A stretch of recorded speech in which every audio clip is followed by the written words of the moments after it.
when you look at these poll numbers, recently we saw the New York Times Siena poll numbers come out, and we saw that 5 out of 6 swing states had him really far ahead.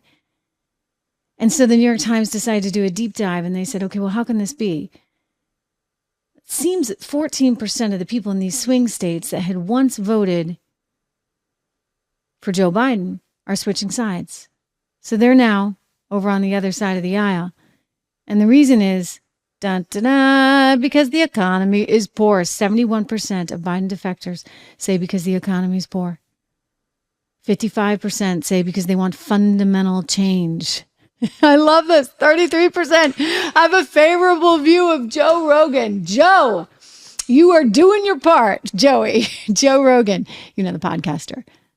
Another reminder, subscribe, make sure you hit the like, all that good stuff, because this is the future. A lot of people had never heard of Joe Rogan. He gets way more views than Hannity gets, trust me, or Jesse Waters or Anderson Cooper. And he's like the name that people were not as familiar with. Well, guess what? People actually listen to him. It's like you guys over here, we are building one by one by one. Okay.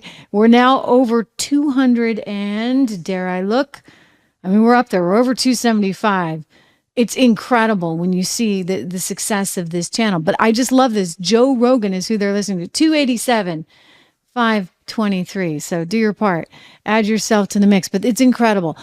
It's amazing that when you think about it, it wasn't that hard, Joe, right? If you had just been able to keep together the economy you had been handed, instead of driving inflation from 1.4% to 9%, then guess what? You would have actually been able to just waltz right in, I'm guessing, to another 4 years. But instead, you really screwed it up. You screwed it up royally because you got a bunch of idiots and a bunch of hacks that do not understand economics, don't understand energy markets, don't understand the border issue, don't understand what's going on internationally. And consequently, people are over it. And this is a very interesting group that seems to be over it. The Black population historically has voted for Democrats for a really long time now. And so CNN is looking at this data and they're just stunned. They're in shock. Oh my gosh, young Black voters, they're not so keen on Joe Biden. I'm not surprised. Look. Where is Biden weakest among Black voters? When you look at this number, who are they? Yeah, who are these voters?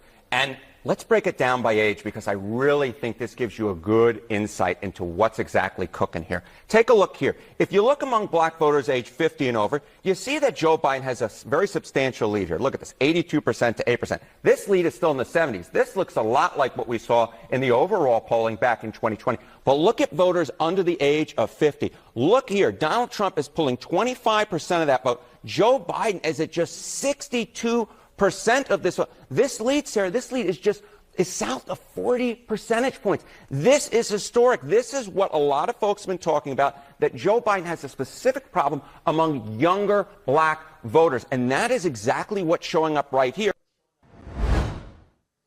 There you go. Exactly what's showing up. So young Black voters are switching. They're switching sides.